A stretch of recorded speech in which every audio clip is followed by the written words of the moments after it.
Hello guys, कैसे हैं guys. मेरा थोड़ा वीडियो जो है वो 1-2 दिन गैप में आ रहा है, लेकिन अब कंटिन्यू होगा। मैं थोड़ी आउट ऑफ स्टेशन हूँ। मैं कामाख्या दर्शन करने के लिए आई हूँ, तो मैं गुवाहाटी में अभी हूँ।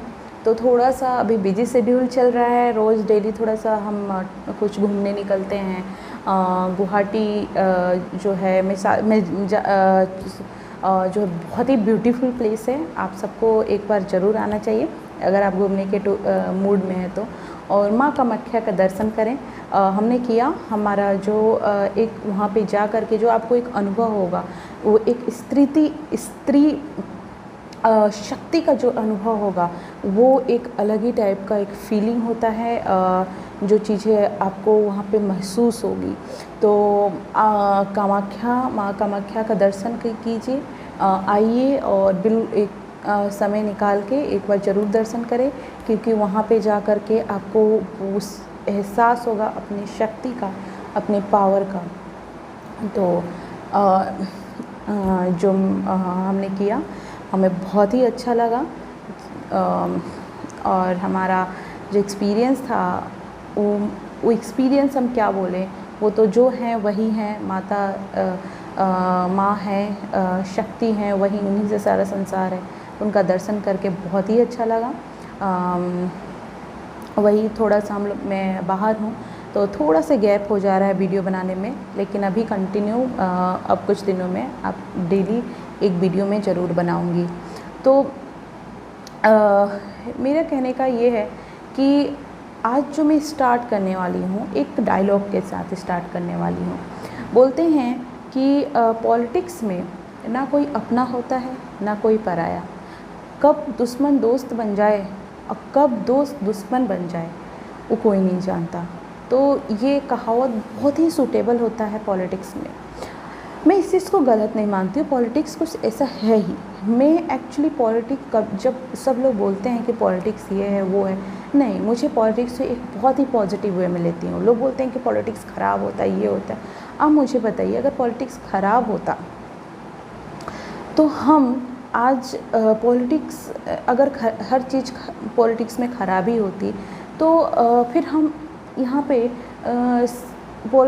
शासन व्यवस्था कैसे चलती, हम अपने रिप्रेजेंटेटिव को कैसे चुनते। तो ये ख़राब नहीं है। हर फील्ड में कुछ ख़राब लोग होते हैं, कुछ अच्छे लोग होते हैं। तो उस चीज़ को एक्सेप्ट करें। आप ये ना बोले कि वो सब खराबी है, सब लोग ख़राब है, नहीं, ऐसा कुछ नहीं होता। हर फील्ड में क्या आप जो हमारी सोसाइटी में एक धारणा बन चुकी है कि पढ़ो लिखो IAS ऑफिसर बनो, बहुत बड़े होते हैं, नहीं, बिल्कुल नहीं। हर काम अच्छा होता है, कोई IAS ऑफिसर तोप नहीं होते हैं।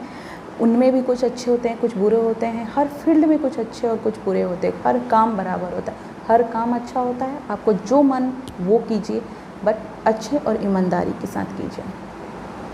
आज मैं जो स्टार्ट करने वाली हूँ, सबसे इम्पोर्टेंट जो कल यूपी में उपचुनाव हुआ था, जिसको बाईपोल इलेक्शन भी बोलते हैं, इलेक्शन बाईपोल भी बोलते हैं, वो हुआ था, जिसमें अखिलेश यादव को दिनेश लाल जो है निरहुआ जिनको बोलते हैं, उन्होंने आजमगढ़ की सीट से उन्होंने हराया था।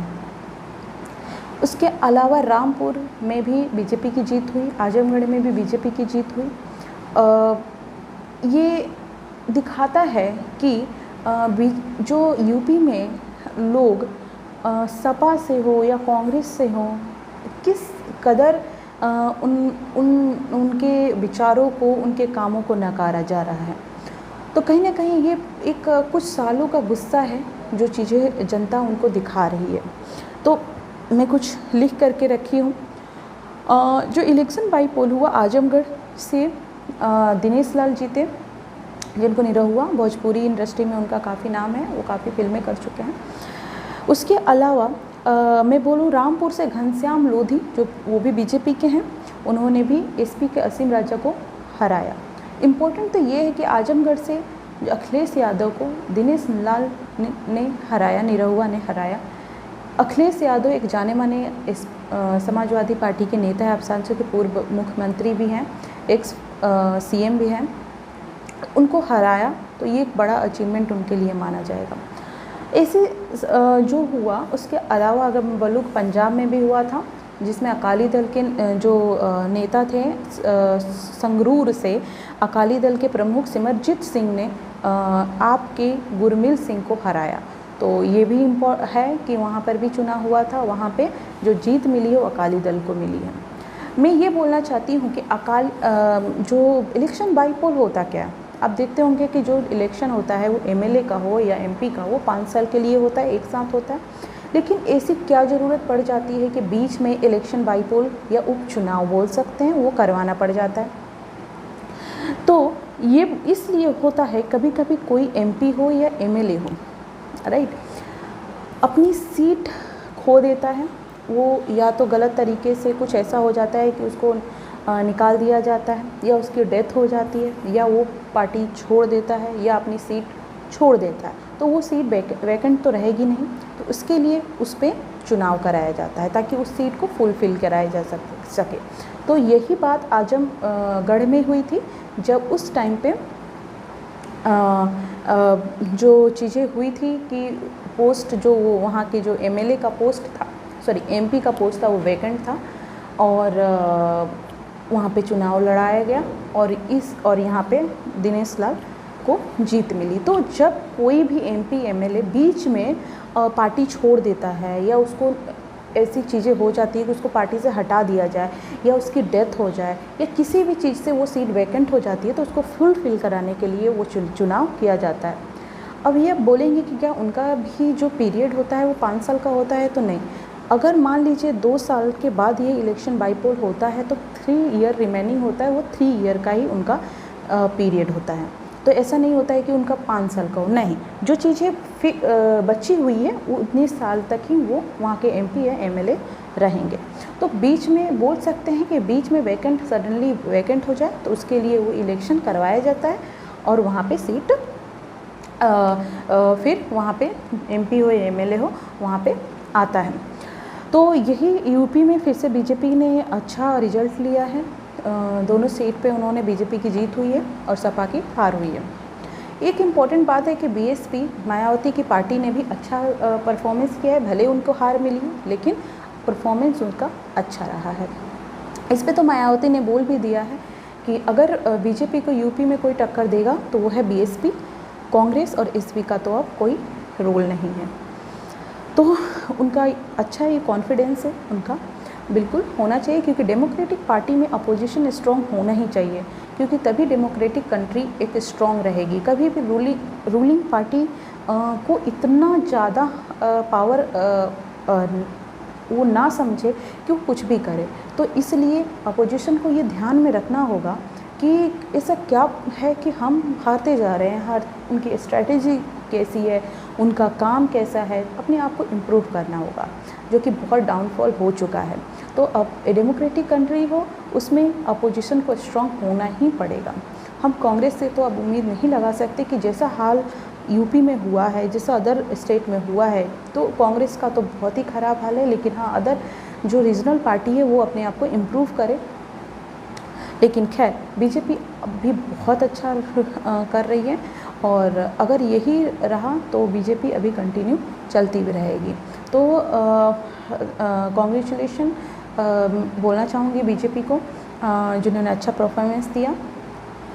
उसके अलावा एक इम्पॉर्टेंट है कि आजकल देख रहे हैं महाराष्ट्र में जो चुनावी हाल चल रहा है वो बहुत ही उथल पुथल का चुनाव आ रहा है। आप देख सकते हैं कि ये बिल्कुल सही है कि जो शिवसेना पहले थी, जो बाला साहब ठाकरे ने जो शिवसेना बनाई थी, उस पर उनके बेटे उद्धव ठाकरे ने इतना कुछ अमल नहीं किया जितना करना चाहिए था।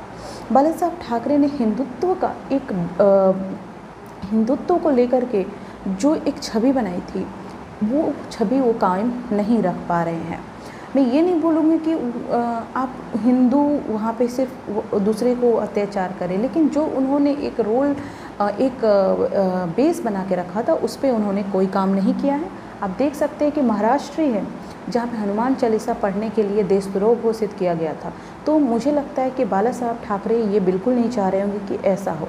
तो कहीं ना कहीं शिवसेना, मैं बोल सकती हूँ कि बाला साहब ठाकरे ही एक ऐसे थे जो बोले थे कि कुछ भी हो जाए, कुछ भी हो जाए, सर कटा सकते हैं, लेकिन कभी कांग्रेस या अदर पार्टी, कांग्रेस के साथ हम हाथ मिला के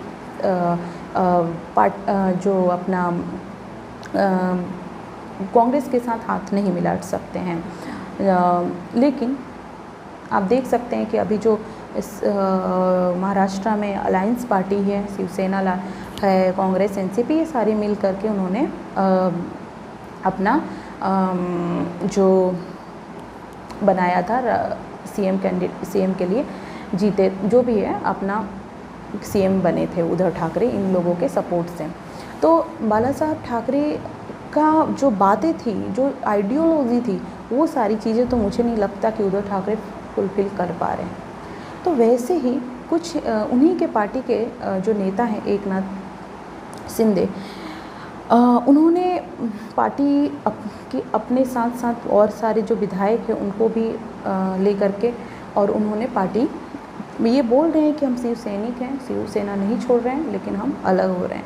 तो उनके बात में थोड़ा सा क्या है कि वो बोल रहे हैं शिवसेना नहीं छोड़ रहे हैं, लेकिन हम, तो ये इस बात सोचने वाली है, वो ये सोचने वाली है कि हो सकता है कि वो एक अलग ही शिवसेना में एक ग्रुप बनाए और शिवसेना को एक अलग रूप देने की कोशिश की। वो बोल रहे हैं कि हम बाला साहेब ठाकरे के अनुयायी हैं, हम शिव सैनिक भक्त हैं। तो ये थोड़ी सोचने वाली बात है कि आखिर वो क्या करने वाले हैं। तो खैर, अभी तो महाराष्ट्र का जो राजनीति है वो बहुत ही उथल पुथल चल रहा है। उसके अलावा मैं बता दूं, आज जो 7 है उसका जो वहाँ पे मोदी जी गए हैं और वहाँ पे म्यूनिक में उन्होंने संबोधित किया, जो एनआरआई हैं उनको संबोधित किया उन्होंने। बहुत एक चीज़ है, बीजेपी के आने के बाद जो हमारा फॉरेन जो